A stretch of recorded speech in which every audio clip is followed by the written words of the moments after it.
Vous croyez que votre saison au potager touche à sa fin? Juillet est bien entamé et on a l'impression que le plus important a été planté et que la récolte approche. Et puis, ces planches vides, ça donne le cafard, non? Mais si je vous disais que, justement, c'est le moment idéal pour une deuxième vague de récolte. Aujourd'hui, je vais vous parler de 5 légumes que non seulement vous pouvez semer en juillet, mais que vous devez semer. Et promis, l'un d'eux va vraiment vous surprendre. Beaucoup de jardiniers rangent leurs outils après juin. Ils craignent que les plantes n'aient tout simplement pas le temps de mûrir avant les premiers froids. Mais c'est une grosse erreur qui vous prive de délicieux légumes frais à l'automne. Le secret? Choisir les bonnes cultures, celles qui poussent très vite ou, au contraire, celles qui adorent le temps frais de l'automne, bien plus que la chaleur de l'été. On va justement explorer ces options, celles qui vous garantissent une récolte. Voici le champion de la vitesse au potager, le radis. Oui, le radis. Peut-être serez-vous surpris, car beaucoup le sèment uniquement au printemps. Pourtant, c'est souvent un semis de juillet qui donne les meilleurs résultats. Le secret? La durée du jour commence doucement à raccourcir, et le radis est un légume qui adore les jours courts. Quand les journées sont trop longues, il a tendance à monter en graines au lieu de former une racine charnue et juteuse. Donc, la mi-été est le moment idéal pour lui. Choisissez des variétés très précoces. Par exemple, 18 jours, petit déjeuner français ou chaleur, leur nom parle d'eux-mêmes. À peine 3 à 4 semaines après le semis, vous pourrez déjà croquer dans des radis frais et croquants directement de votre potager. Imaginez un peu. Le semis est un jeu d'enfant, même pour les débutants. Il suffit de bien ameublir la terre sur une parcelle libre. Tracez des sillons peu profonds, d'à peine 1 centimètre ou 1,5 cm. Déposez les graines et recouvrez-les de terre fine. Le plus important, n'oubliez pas l'arrosage. En juillet, la terre sèche vite et sans eau, les radis deviennent durs et piquants. Un arrosage régulier est la clé d'une récolte juteuse et douce. Et voilà, quand les voisins n'y pensent même plus, vous récolterez vos deuxième, voire troisième radis de l'année.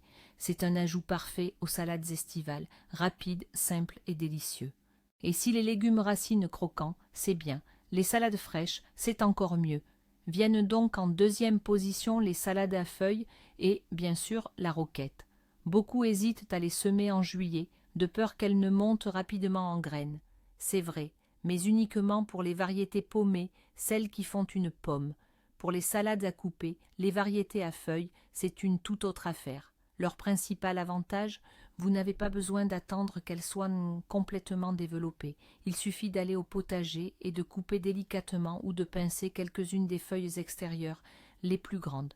Le cœur de la plante, lui, reste intact. Il continue de pousser et de produire sans cesse de nouvelles feuilles. Résultat, une récolte continue. Avec un seul semis, vous vous assurez d'avoir des feuilles bien fraîches pendant plusieurs semaines, voire des mois. C'est d'une praticité incroyable. Choisissez les variétés à feuilles que vous préférez, feuilles de chêne, l'olorosa ou même un mélange pour salade.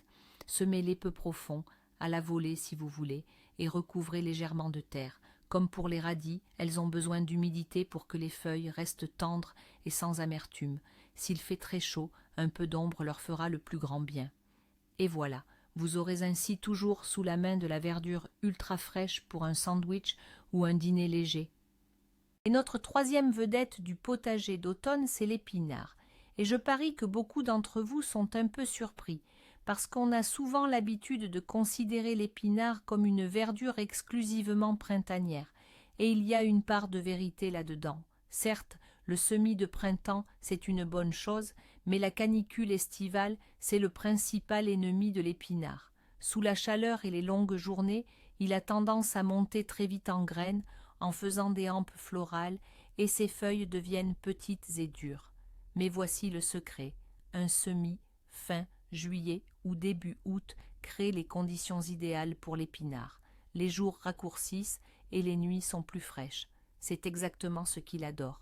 Dans ces conditions, il forme une rosette puissante de grandes feuilles, juteuses et charnues. Croyez-moi, l'épinard d'automne est souvent bien plus savoureux et tendre que celui de printemps. Il est parfait à semer après la récolte des oignons ou des pommes de terre primeurs. On sème les graines à environ 2 cm de profondeur. L'épinard adore les sols fertiles, Donc, si vous le pouvez, n'hésitez pas à ajouter un peu de compost à votre planche. Et n'oubliez pas l'arrosage. Après 40 à 50 jours, vous aurez une magnifique récolte de cette verdure pleine de bienfaits. On peut l'ajouter aux salades, l'utiliser pour faire des omelettes, comme accompagnement ou le congeler pour l'hiver afin de profiter des vitamines toute l'année. Alors, donnez absolument une seconde chance à l'épinard cet automne. Passons maintenant à des cultures un peu plus consistantes.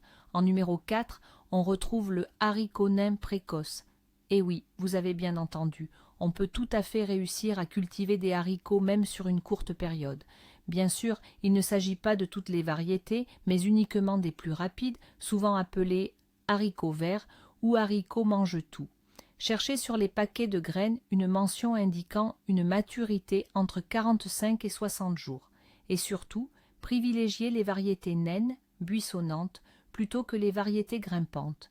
Les haricots nains n'ont pas besoin de tuteur, poussent de manière compacte et donnent leur récolte de façon très groupée.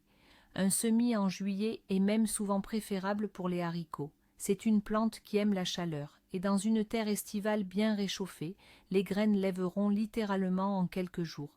Le haricot est moins exigeant en arrosage que les légumes feuilles, mais il a quand même besoin d'humidité au moment de la floraison et de la formation des gousses. Semez les graines à une profondeur de 3 à 4 cm. Vous pouvez les planter en double rang, cela aide les plantes à se soutenir mutuellement. Et dès la fin août ou début septembre, vous pourrez récolter des gousses tendres et croquantes, sans les fils désagréables. C'est un excellent moyen d'obtenir rapidement une bonne portion de protéines végétales. Les gousses se consomment bouillies, sautées à l'ail ou ajoutées dans des potées de légumes. Et si la récolte est abondante, le haricot vert se congèle très facilement. Il suffit de le blanchir 2 petites minutes avant de le mettre au congélateur. En hiver, cette réserve sera une véritable aubaine. Enfin, pour clôturer notre top 5, voici une touche d'exotisme qui, j'en suis sûre, deviendra votre nouveau coup de cœur. J'ai nommé le daikon. Ne vous laissez pas intimider par ce nom inconnu. En fait, le daikon est une variété japonaise de radis, mais il a de grands atouts. D'abord, son légume racine peut atteindre une taille impressionnante sans pour autant perdre de sa tendreté. Ensuite, et surtout, le daikon ne contient presque pas d'huile de moutarde, ce qui veut dire qu'il est dépourvu de ce piquant trop prononcé que beaucoup n'apprécient pas dans le radis noir classique. Son goût est doux, juteux et légèrement sucré. Comme le radis, le daikon est une plante de jour court. C'est pourquoi le semer en juillet, c'est l'idéal pour lui. Dans ces conditions, il ne montera pas en graines et consacrera toute son énergie à former une racine de belle taille et bien droite. Son entretien est vraiment facile. Il n'est pas très exigeant quant au sol, même si bien sûr il poussera mieux dans une terre légère et meuble. Semez les graines à environ 2 cm de profondeur, en laissant suffisamment d'espace entre les plants, car les racines deviennent assez grandes, et assurez-lui un arrosage régulier. Au bout de 50 à 70 jours, vous pourrez récolter vos premières stalactites d'un blanc éclatant. Le daikon est parfait dans les salades fraîches, auxquelles il apporte de la jutosité et un croquant agréable. On peut le râper avec des carottes, l'ajouter dans une okrochka ou même le mariner pour l'hiver. C'est une vraie aubaine pour ceux qui veulent essayer quelque chose de nouveau et sont sûrs d'obtenir une belle récolte à l'automne. Mais voici le secret qui va changer votre vision du potager en plein été. Il ne s'agit pas seulement de savoir quoi semer, mais bien de savoir comment utiliser l'espace libéré après les cultures primeurs. Regardez cette parcelle où vous venez de récolter vos pommes de terre précoces, votre ail ou vos oignons. Pour beaucoup de jardiniers, c'est la fin de l'histoire pour cette partie du jardin jusqu'au printemps prochain. Mais pour nous, c'est le début d'une nouvelle aventure. En semant au même endroit des radis, des épinards ou du daikon, vous lancez une véritable chaîne de production de légumes. Vous ne faites pas que planter des légumes. Vous doublez la productivité de votre sol en récoltant des légumes frais et gorgés de vitamines de votre potager jusqu'aux premières gelées. Voilà ce qu'on appelle un véritable changement de perspective au jardin. Alors, vous voyez, juillet, loin d'être un mois de pause, est le moment idéal pour prendre des décisions audacieuses et intelligentes au potager.